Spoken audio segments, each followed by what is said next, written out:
Do you know who explains me better? You're Joe, Rogan. And I love when he does this, when he has a comic on, because they don't want to hear about anything other than themselves. And for whatever reason, Joe gets into talking about me to a lot of these guys, and they don't want to hear it. They're calm about it, but they don't want to fucking. And the calmer they are, the longer he talks about it. It's the greatest. Because people will call me and go, you got to see this clip from Rogan. Because, he talks about, how comics are doing arenas today. But he goes, but Dice, when he did it, it was different. It was an explosion in the country. But he's got he's not like, even, I love Howard Stern, but even Stern never laid it out the way Rogan does.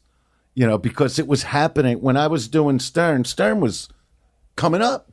He wasn't the Howard Stern of today. He was going city to city and fighting all those guys and building his career. So I was the biggest thing in the fucking country, and I had more confidence than anybody I ever met in my life. So even he would never really give it up like that, But Rogan will go, hey, look, when Dice hit, it was like a bomb going off. It was like a bomb going off. And it's never happening again. Don't lose that thought. I got to go pee. Keep telling Lee. All right, I'm going to tell you. Well, Ari has some great stories about him opening for you. And when you were talking about the audience, he told a story on his podcast about someone asked to take a picture with you. Yeah. And he made an eye contact with you, and he just didn't get you in the picture, in the frame. Yeah. And he said that was the right thing to do. Well, that was in the days where there were cameras that you didn't have the instant, let me look at it and see if I need more, which I can't fucking take.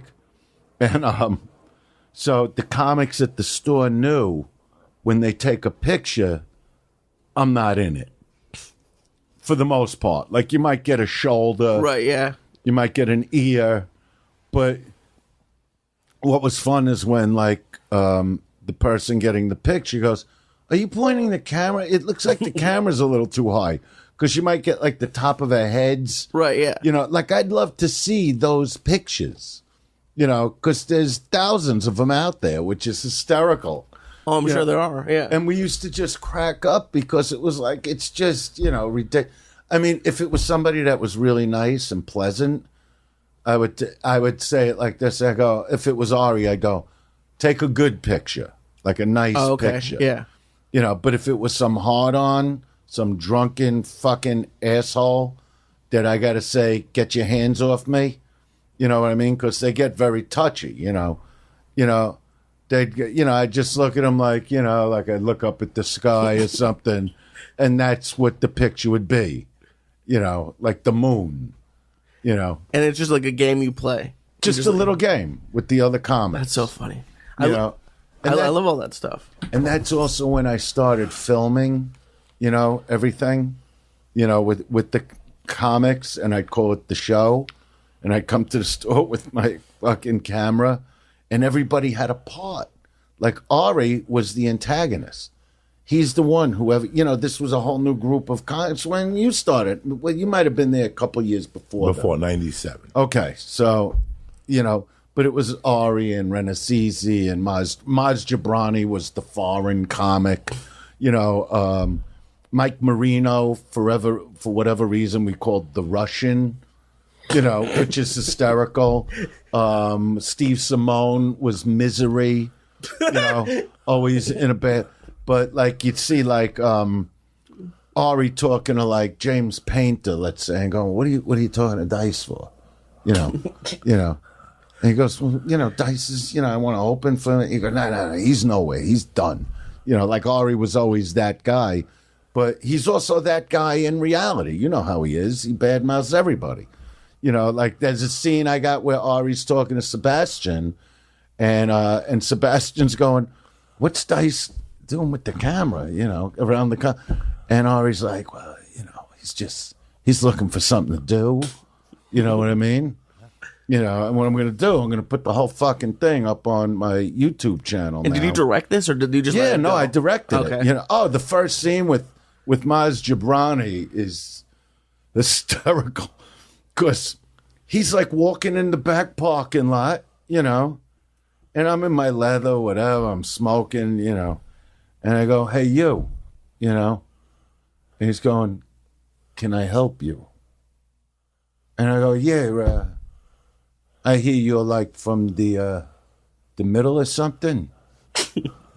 And he goes, the Middle East. And I go, yeah, well, I'm from Brooklyn. And he goes, I might be coming there.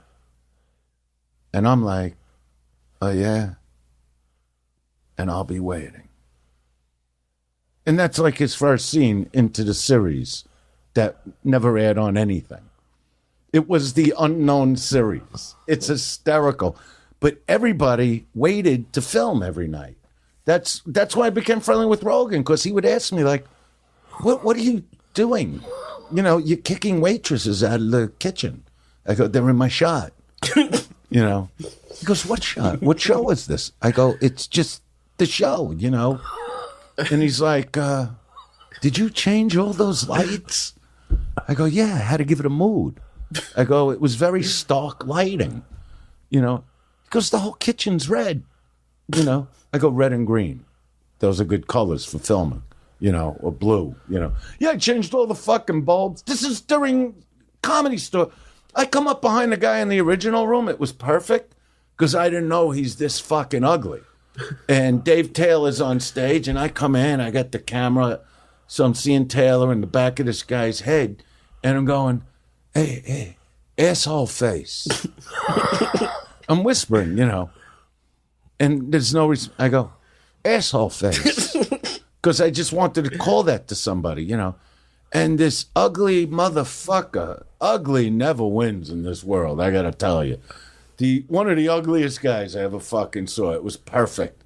Because when he turned around, I'm like, he really does have a face like a fucking asshole. And I go, you want to come with me a minute? You know. And I take him outside and I get him on film, okaying. I go, this is for my TV show. You know, so you got to say your name and that it's okay to use the footage because you're part of the show now. He's an audience member. The guy paid to come into the Comedy Store. And I'm treating the whole Comedy Store like it's my set. You know, and it went on for months and months. My son Dylan, who was 9, tells off Ari while they're playing that stupid game up in the office. What is that game? Foosball, whatever the fuck that people waste their life on. So, you know, Ari's playing with Dylan. Dylan's 9 years old, you know. And and Ari's like, you know, I don't think your dad's funny. You know, he's playing the game. And Dylan's like, what was that? You know. And he goes, I said, I don't think your dad is funny.